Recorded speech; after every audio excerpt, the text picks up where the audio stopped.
Good day mga kabayan, another bank foreclosed property, another day. Mga kabayan na nag-aabang ng mga murang townhouse sa Las Piñas. Perfect sa inyo itong papakita ko na bank foreclosed townhouse unit. Located ito sa may Hamilton Heights in Talon 5, Las Piñas City. Malapit lang po ito sa may SM South Mall, Alabang, BGC at saka sa airport. So ipakita ko lang saglit yung community ng Hamilton Heights. Morning sun po ang orientation ng bahay na to. At ito po ay napakamura lang sa kanyang starting bid price na 2.7 million pesos. Bidding ito on Monday. Ang lot area ng property na to ay 56 square meter with a floor area of 79 square meter. 2 bedroom, 2 toilet and bath, and 1 car garage. Ang isa sa maganda rito dahil prime location po ang Las Piñas City. At ito na po ang pinakamurang townhouse na na-handle ko sa mga listing natin sa mga bank foreclosed dito sa Las Piñas. Ang starting bid price natin is 2,726,000 pesos lang. Napakamura na nito sa kanyang prime location. So ang property line natin ay magsisimula po yan dito hanggang dito po. So kasya dito ang sedan pero ang SUV or pickup hindi na siya kasya. Kaya sedan pwede dito. Kung mga malaki sasakyan ninyo, sa labas kayo magpaparada. Pasukin na natin yung unit. So ito po yung itsura pagpasok natin sa unit. Ang ating flooring ay naka 30 by 30 ceramic tiles.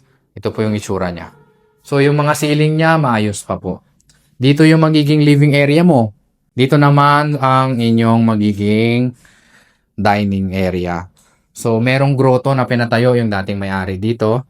Pero kung ayaw nyo naman, nasa inyo na po yun. Pwede nyo ring papalitan yan or i-repair kasi may tulo yan dyan sa area na yan. Siguro sa kalumaan. Ito yung kusina mo, meron siyang mga modular cabinet, may mga parts lang na medyo naluma na dahil wala na pong nakatira. Kayo na yung magpapaganda. Since bank foreclosed as is where is, napakamura na nito sa kanyang location. Toilet and bath sa ground floor, ito naman yung itsura. So ayan po siya. Ipa-renovate nyo na lang, repaint at saka repair. Okay? Akyatin naman natin yung second floor. Yung hagdanan natin dito, solid po siya na simento. Meron siyang step na kahoy. Ayan. So maganda po yung kanyang step kasi solid po siya na semento at saka may step siya na kahoy, no? Kung gusto niyo mag-inquire sa property na to, i-message nyo lang ako, Mine, Hamilton Heights, Townhouse, Las Piñas. Pagdating natin dito sa second floor, ito yung itsura. Bungad agad sa atin yung toilet and bath. So maganda pa yung toilet and bath niya, maayos. Pwede nang gamitin. So konting linis na lang, pwede nyo na siyang gagamitin. Dalawa ang kwarto dito sa taas. Kung isa lang yung anak ninyo, perfect sa inyo. Kung nagsisimula pa lang kayo, naghahanap ng murang property sa Las Piñas. Ito yung itsura niya, yung flooring, naka-vinyl tiles. Pero medyo luma na, papalitan nyo na lang. Yung mga ceiling natin, wala pong mga leak ng tubig yan.